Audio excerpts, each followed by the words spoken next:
title seems a bit strange after having had so many demonstrations of the intelligence of people. And still, yesterday, while we were listening to Jeff Stas, we heard that people are dumb. They're not red monkeys, they're 2Ds, they don't get it.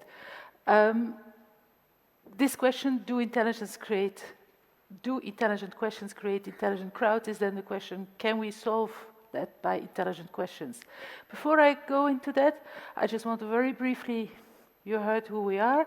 We've been in this place for 10 years. We work mainly for big corporates and civil society, and we help them to crowdsource dialogues to basically transform and get the best ideas up to better and faster implement.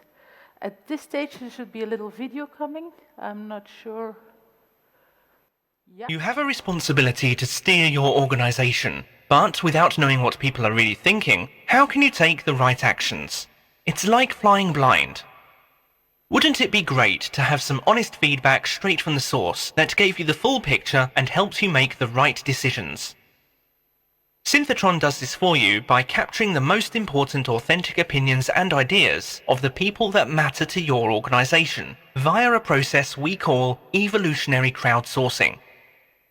Participants discuss your key subjects in a real-time conversation from the comfort of their own computers or tablets. It's as easy for them as sending an instant message or a text. We know how to get the best feedback and ideas out of a social brainstorm, and you need to include everybody who matters. Of course, lots of people generate lots of ideas and opinions, so how do you pick out the best and most useful from all the noise? Synthetron brings together up to 1,000 participants in small overlapping groups, all contributing their best ideas and most honest opinions in a safe, anonymous environment.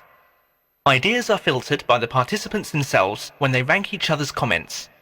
Synthetron uses a clever algorithm behind the scenes to allow ideas that get support in their initial group to be seen by more people. That's the moment when the statement becomes a synthetron.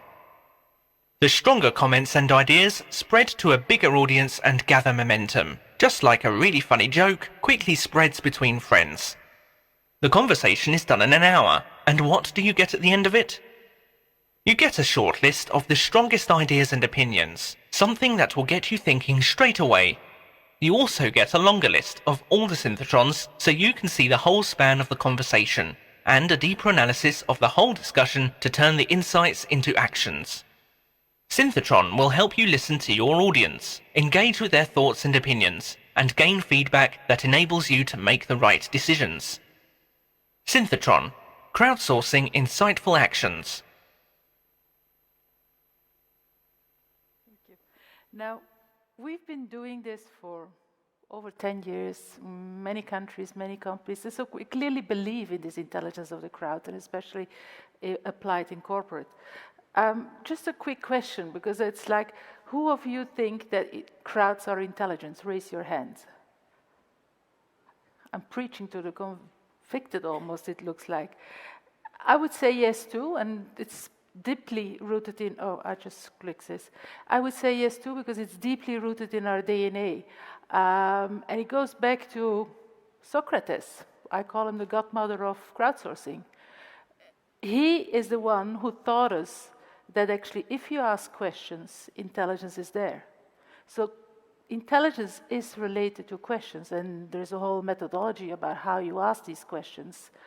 And the other part, which we call the godfather of crowdsourcing, is Aristotle, who just told us that, if there is a lot of people together and they have complementary ideas, the whole will get a more insightful with intelligence than every single persons apart, as long as a dialogue. Now, crowdsourcing has been there for ages. In the past, and probably just a little story here, in 1700, the UK Armada lost 4 of his ships on the way back to England because they couldn't calculate the longitude very well.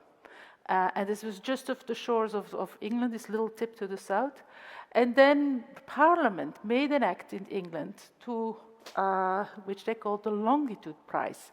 And they asked everyone in the world to invent this, a bit like your medical story. And there were many people coming up for ages, and the one person that actually solved the problem was a clockmaker. Nothing to do with marine, nothing to do with the army, nothing to do with anything of the classical things. Now, Parliament did this that seriously that even Newton was in the committee to approve or disapprove whether this was right. It's in our DNA, but it's just come up lately because digitalization allowed crowds to connect in a different way. And we had two people who actually brought this crowdsourcing up to the scene. One is Jeff Ho, who said, hey, crowds and outsourcing is crowdsourcing. There's a whole new source there for companies and organizations. And the other one, which is SuroWiki, who just said, crowds and the right conditions is intelligence. And I'll come back to that because that's SuroWiki did most of his research in his book on quantitative intelligence, the capacity for a crowd to estimate things. And it's almost statistically, the bigger the crowd, the better estimation you have. So why this question? Because there are many things that can go wrong. And if you look a bit at the latest literature and books that are coming up, all of them start with a big chapter saying these things can go wrong. And if you look at it, what is it that go wrong? There are different elements. One, and it's a big favorite of mine, it's Daniel Kahneman, who just developed this book, which is called Slow Thinking, Fast Thinking. He's actually a psychologist who got the Nobel Prize of Economics. So you see already there's the link there. And his book basically says, in our mind, there are two minds. There's a fast one, he calls the reflex mind. It goes very fast and it automatically takes over and decides. And there is a slow mind, which is actually more reflective. And that's where you do the abstract thinking and the intelligence. And if you don't be careful, your fast mind will take over, and it will take over for the wrong things. That's one of the big pitfalls, which, if you look at the literature and at what's going on, there are, I think, about 50 or 30 names for biases. And now we all know that people and crowds can be biased. Anchoring bias, so it's a beauty bias. If somebody is beautiful, you would think they're more clever than somebody who would say exactly the same thing and is not beautiful. If your name starts with a C, most likely you're going to prefer Coca-Cola much more than the average other people whose name starts with an A. It's these things that are actually all being discovered and being named, and many, many names around that. Worse is if it comes down to groups. Groups are known to amplify these biases. So there we are. Lots of biases, and groups amplify biases. And we all know, do you know the story about the lemmings? Who of you knows the story about the lemmings? Exactly. Which one? The story says lemmings go and follow stupidly falling off the cliff. Now, this in itself is a bias, because it's not true.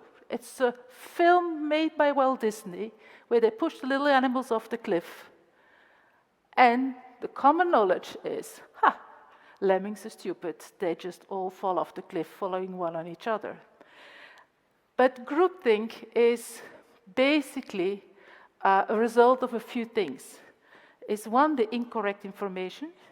You have somewhere an oral information probably about the lemming story and do not know the scientific information about it. Reputation pressure, because you feel you want to conform. If 70% would say, I know the lemming story, probably a few others will raise their hands because you want to conform type of thing. And the lack of critical thinking, just saying, is this true? And very importantly, you can be totally incompetent, do not have the knowledge about it, or inexperienced. So, can intelligent questions create intelligent crowds? The answer is yes, they can, if, and there are a couple of ifs. There are 4 ifs actually that actually matter.